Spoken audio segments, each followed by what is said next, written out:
The husband and wife veterinary team from Hartington, Nebraska are going to make their season 2 debut of Heartland Docs DVM. And we are joined by Docs Ben and Erin Schroeder. Thanks so much for joining us. Well, thank you for having us. All right, let's start off. First of all, of course, we don't want to give away too many spoilers, but give us some previews of what we can see in season 2. Well, we add a new clinic family member, Veronica the goat, to our clinic in the first episode. So, you know, who can not love a little jumping? And she's pretty fantastic. So you'll get to meet Veronica and see some of her adventures. We figured out pretty early she needed to wear diapers. Yeah. We thought we were done with diapers until we had to start diapering a goat. So. Oh no. Okay, well, let's jump back to season 1. Maybe some of you have seen it, maybe some of you have not. Ben, can you give us some of your highlights from season 1 of Heartland Docs?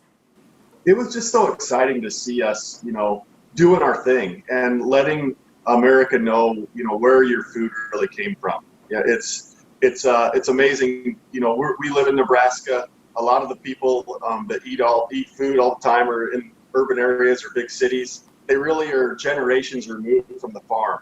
And just to get that story out there, that these farmers really, really care about their animals with all their heart and soul, it made us feel good showing this story that needs to be shared. Yeah, I totally agree with that. Being able to show all the emotion and the generations of families that are, you know, living and existing in rural America is really important. And hopefully we have a really nice platform to be able to do that and to continue doing that. Now this show, it's about your vet clinic, but it really showcases your family. It showcases rural Nebraska. I mean, this show is real. And for us Nebraska folks, I mean, national television shows don't come out of Nebraska. Like, can you tell us how this came about?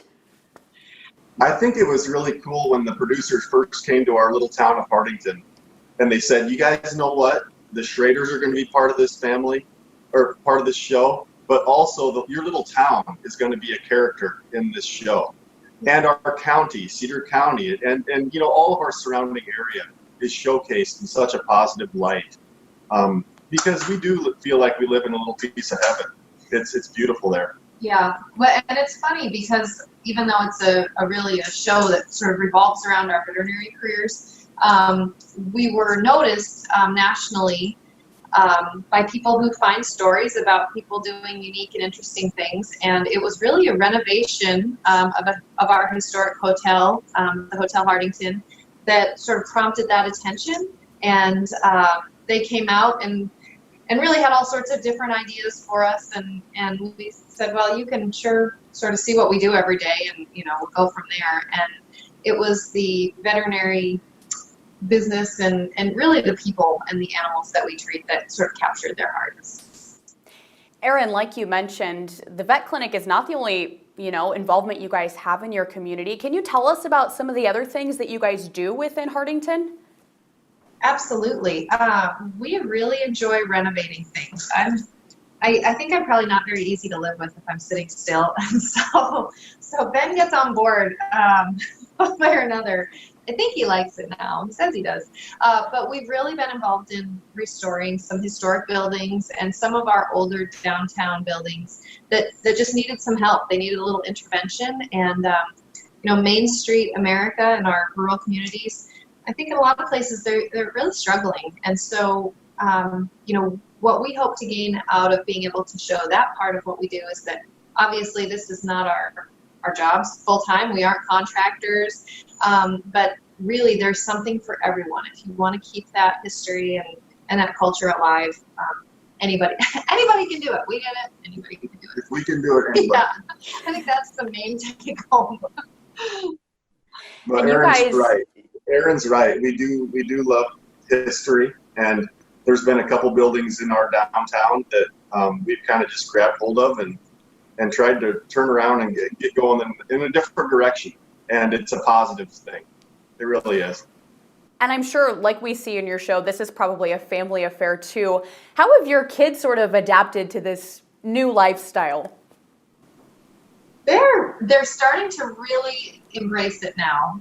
The first few times the cameras were on, I even for the two of us for sure, but especially when you're, teenagers, that's a hard thing to have your life sort of thrust to the forefront on national television. So, they were a little hesitant, but they're starting to really embrace it, and I think really value the opportunity, and to see what maybe they can, be able to do as far as community outreach. And I think what Erin's trying to say is it took them a little bit, but they finally are acting natural again. They're acting like Charlie and Chase always, used to be, and they're showing that on camera now. And that's what we all want them to do, is just be natural. And Erin and I discovered early on that if we aren't natural on camera, then it just comes off as fake, and it shows. So Erin and I are just trying to do our thing and see how it goes. I thought you were going to say they figured out that the girls can find them on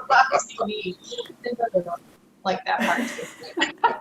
That's so funny. I mean, it's so true though. I mean, this show is so real, and I love every aspect about it. And especially, I mean, for us local rural Nebraskans, I mean something like a cow, we're so used to seeing a cow walk into a vet clinic. It's like seeing the back of our hands, but you are bringing that experience to so many people.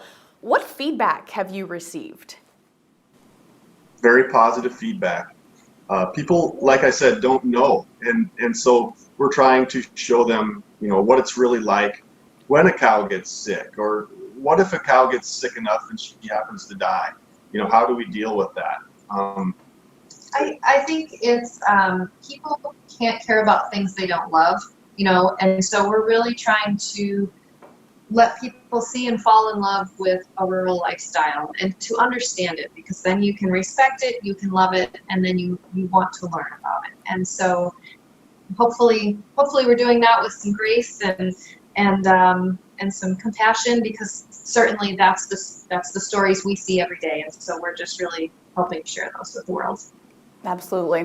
Well, let's get to know you guys a little bit more personally. You guys have been in the vet service for quite a while. Erin, we'll start with you. Tell us about your maybe most embarrassing or funniest vet story that you have that you can think of. Oh gosh. My most, I feel like you could probably tell my most embarrassing story, but I think probably I will get anal glanded as I'm expressing pets or dogs' anal glands and cats. And sometimes that's sort of very last minute, and you need to go grab groceries, or you need to get to that basketball game. It's usually closed ventilation areas that you have to get to quickly, and I'll forget some in my hair. And it's amazing. I have all these wonderful friends and other moms and dads sitting next to me, but you'll kind of start to see them like, what? Scoot away. That smell? It's like, oh, that's my hair. I'm sorry. I didn't get it cleaned up. But on a good note, they're pretty used to it. I knew that's where you were going to go. You always bring up the anal glands. Oh no. They are pretty stinky. They are pretty stinky. They stay with you. It's a couple of shampoos to get that stuff out. That's too funny. Well, Ben, you're not off the hook. What about you? As far as interesting or interesting, embarrassing, funny, whatever comes to mind. It's not a glamorous lifestyle all the time. I'm pretty tough to embarrass. We like Erin said, there's lots of smells that go with our job. Just to pin down one case, I can't even think of. There's so many. But I gotta say, my favorite species is equine or the horse. And whenever I do anything on horses, it just takes me back to grandma and grandpa, and how they used to work with those horses and toil with those wonderful animals every day as part of their lifestyle. And I love the equine species the best. Starts crying. Cut that off. We'll be all teary. That's too funny. Well, you also have a little furry friend with you. Who is this? This is Happy. Happy, are you Hello, awake? Happy. You say hi? He's so sleepy. We have Happy and Skittles, who we adopted in episode 1, or you get to see the adoption in season 1. Gosh, yeah. And we also, I don't know where he's at, but maybe if the boys can grab him. Mom, do you think you can find him? But just before we left Nebraska, we adopted a little kitten. And so we literally drove cross country with 2 dogs and a cat. Our 2 boys. Here he is. He's right here. He's coming. Hi. Come here. So we adopted Mookie, and Mookie's learning how to walk on a leash, and also There he is. hi, this is Mookie. This is Charlie's new kitten. Oh.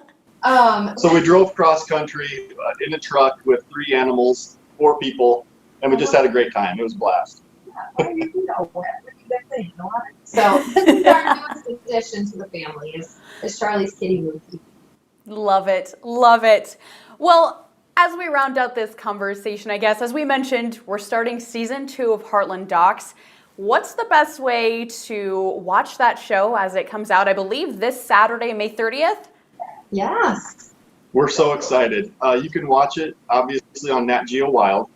But if you don't get that channel, there's lots of other streaming ways to get it. We actually just recently came out with season 1 on Disney Plus, which we're very excited about. And what other streaming? I think Amazon, YouTube, Hulu. I would have to ask my kids for the rest. I mean, Google Heartland Docs, and there's a way to find it, I promise. Love it. Love it. And what's the best way to connect with you guys and see what you're sharing on a regular basis? We have a pretty cool Facebook page that we try to keep up with very, very well. It's Docs Ben and Erin. And then at Instagram at Docs Ben and Erin. All right. Awesome information. Yeah. Great. Well, thanks so much for joining us. Well, thank you again so much for having us. We really appreciate it. And show your shirt, right? Yeah. Keeping it rural. Keeping it rural, everybody. Love it. We're looking forward to season 2. Thanks so much, guys. Yep. Thank you.